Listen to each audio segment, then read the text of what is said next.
Continuamos con noticias Globovisión Internacionales abordando la crisis política que se vive en Perú. Hoy tenemos un analista para revisar eso y mucho más de lo que sucede, pero que nos deje también sus comentarios, sus preguntas y sus opiniones a través de @internacionales_GB.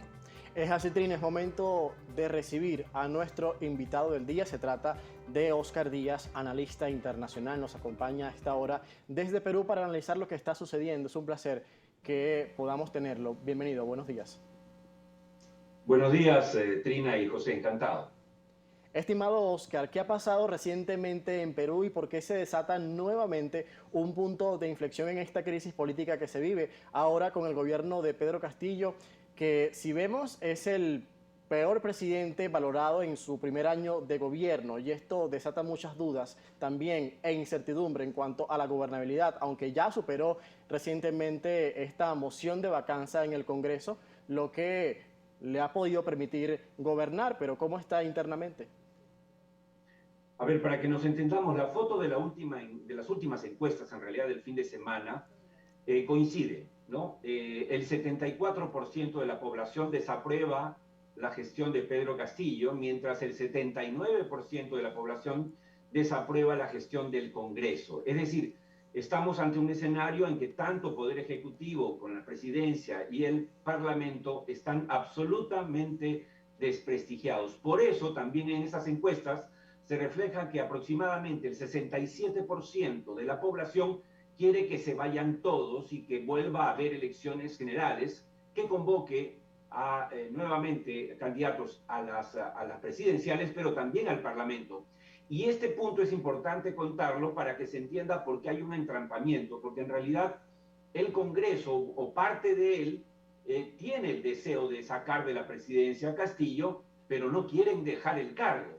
Y muchos ya entienden, han entendido, y por eso temen esto, que al sacar a Castillo, la población termine obligándolos a salir a ellos también y convocar a elecciones generales. Porque además, constitucionalmente, la figura no está contemplada la figura de que sale el presidente y resulta que se queda el Parlamento. O sea, siempre se va el presidente, y si ya no hay vicepresidentes, si hay ese vacío, el Congreso está en la obligación de convocar elecciones generales. O sea que nos encontramos en medio de ese entrampamiento.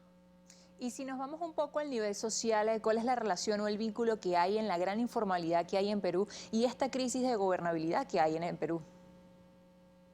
Bueno, sí, Perú es un país cuya 75%, si no 80% de su economía se basa en la informalidad, está al margen de la ley, no paga impuestos, ¿no? Es la economía informal de la que hablaba Hernando de Soto en 1983 y que solamente se ha seguido creciendo, lamentablemente.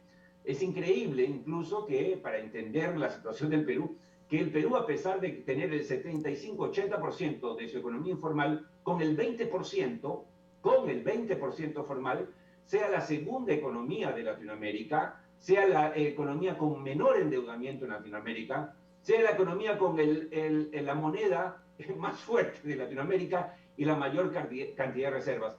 Esto tiene una explicación en los 25 años pasados en que realmente nos hemos portado bien desde el punto de vista económico. En la macroeconomía se han respetado, o sea, la política no ha llegado a meter las manos en la economía, lo cual sigue pasando hoy incluso. Lo que pasa es que preocupa mucho la degradación institucional que realmente ha llegado a niveles que nunca antes había pasado en este gobierno. O sea, siempre hemos criticado ministros, han salido, hay ministros que han sido en otros gobiernos también censurados, pero el nivel de desaprobación en un año de gobierno, el nivel de la bajísima calidad, porque muchos de los ministros que han sido sacados en este año apenas, simple y llanamente son prontuariados. Es decir, ayer acaban de nombrar al ministro de Interior sacando al otro después de 15 días, y este ministro de Interior tiene una acusación, ¿no?, por hechos irregulares cuando estaba en la policía en el 2013. Es decir, pareciera que el presidente Castillo busca los perfiles de sus ministros no en LinkedIn, no en Wikipedia, no en las universidades, sino en las hojas de los prontuarios para ver quiénes están con delitos y entonces los invita al gobierno. Eso es lo que, vamos, indigna. Estimado Oscar, ¿qué escenarios le esperan al Perú en los próximos días? Entendiendo estas 3 investigaciones que tiene el presidente Pedro Castillo en curso, además lo están acusando de obstruir a la justicia y se espera un informe por parte de las autoridades judiciales del Perú. Todo esto en este primer año de gobierno. ¿Qué se dice en este momento? Mira, hay un dato de último minuto. Hace apenas minutos, la fiscal de la Nación, la nueva fiscal de la Nación, acaba de lanzar un tuit en el cual dice que se le está abriendo otra investigación al presidente Castillo, en este caso por supuesta obstrucción a la justicia, lo que ha denunciado el saliente, el desaforado ministro del Interior, que apenas tuvo 15 días. Recordemos que ahora con el nuevo ministro del Interior ya son 6 ministros del Interior que se nombran en apenas un año. Esto en un momento en que la ola delincuencial ha crecido tremendamente en el Perú, la inseguridad ciudadana también, y claro, si es que no, simplemente hace un año, básicamente estamos descabezados en el Ministerio del Interior, y todo porque el presidente Castillo, y para esto no hay que ser opositor, yo siempre he propugnado que se respete la figura presidencial, incluso siendo Castillo, desde el principio del gobierno he reclamado que se respete las urnas.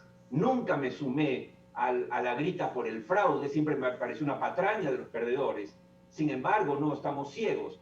El nivel de degradación que decía yo, el nivel de compromiso con la corrupción que tiene el presidente, nunca se ha visto en la historia del Perú. O sea, porque estamos hablando del presidente con 3 investigaciones abiertas por la fiscal de la Nación, incluyendo la de hoy. Un presidente donde su esposa está investigada, su cuñada está investigada, su secretario general del Palacio de Gobierno está investigado y prófugo. Su sobrino está prófugo investigado.